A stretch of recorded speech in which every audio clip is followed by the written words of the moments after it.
Clarify, simplify, and execute. This is my decision-making matrix. Explain to people. No, it's really not about assigning blame or pointing fingers. It's about taking responsibility. The expectations are huge, but she's also got an amazing track record.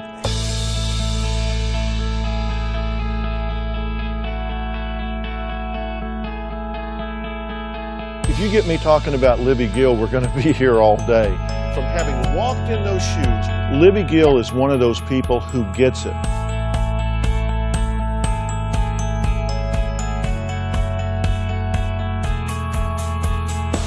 Here is my process, because I think we tend to overcomplicate everything. Clarify, simplify, and execute. This is my decision-making matrix. You plug in the relevant data. You clarify the vision. What is it we are trying to accomplish?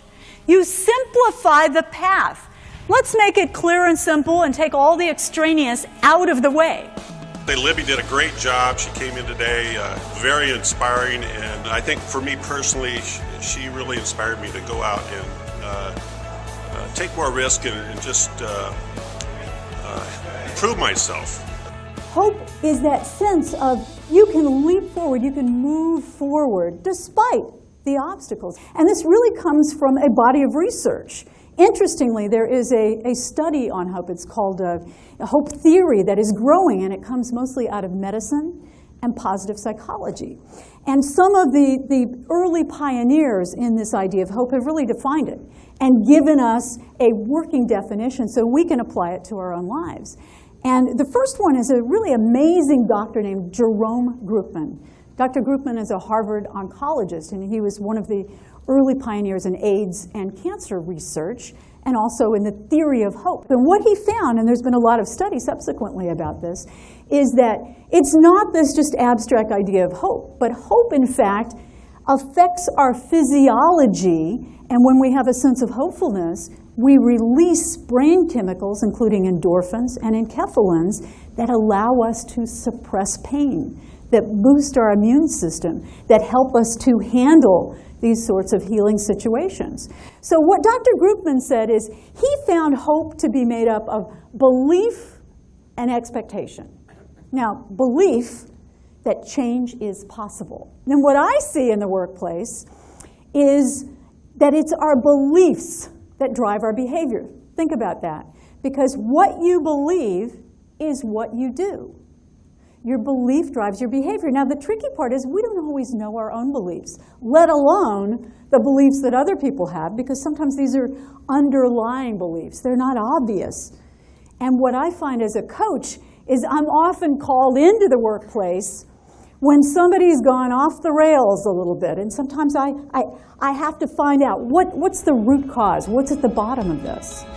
Libby is so clear and concise in providing direction to future women leaders on what they need to focus on and how they can become the best leaders possible.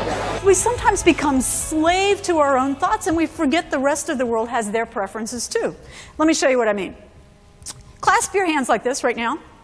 Just cross your hands. Now, look down. See if your left thumb is on top or your right thumb. Okay? Raise your hand if you're a right thumb on top person. Raise your hand high. Okay. Now raise your thumb if you, raise your thumb.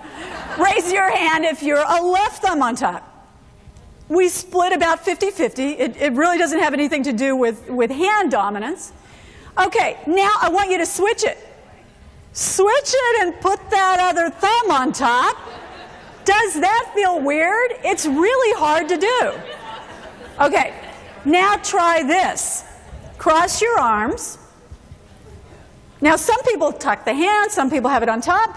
Okay, now leave your arm crossed. Look over at your neighbor. See if they're like you, if they're different from you. Okay, now here's what's really interesting. Those of you with the left arm on top, congratulations, because you have the gene for leadership ability. You have a very strong connection. Those of you with the right arm, I'm sorry. I'm sorry, there are many other things you can't know. I made that up, of course. Okay. You're scientists. I can't outsmart you.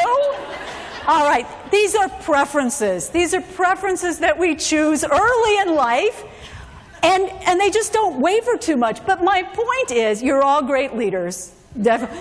My point is that our preferences are so strong. We become so wedded to them, it's difficult to change. And the interesting thing is, everybody else's preferences are just that strong, and they're just as resistant to change. She was a terrific speaker. She's energetic.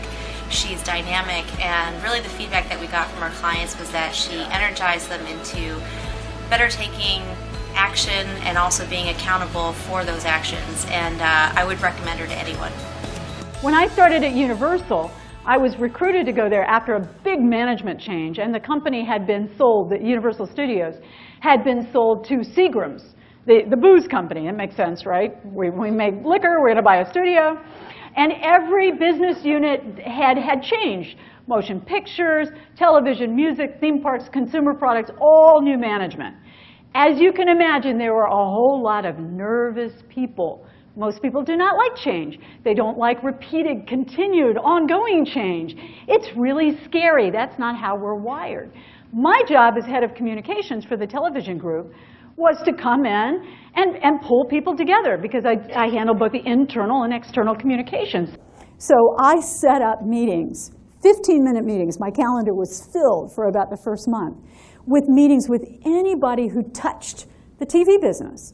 This was financial executives, the guys, the carpenters in the wood mill, costume designers, producers, the talent, anybody that had anything to do with our business, because I wanted to get out and meet them. But I went out and met with the people, and what I found repeatedly was that people thought, it's not my job. We don't work together. There's no reason that I should let you into the mix. It didn't matter that I was head of communication. So what I had to do was find a way to bring them in, to make my success their success, and make us part of a team. And pretty soon, the agendas melded. The silos went away, and we were there working together. We all had a shared purpose. It was that idea of sharing the success, sharing the accomplishment, the creativity, giving other people authority for making up ideas that would work. And we were able to blend that together and share success. Excellent. Very, very good. Inspirational. Fabulous. Very easy to listen to. She painted the picture that I could follow.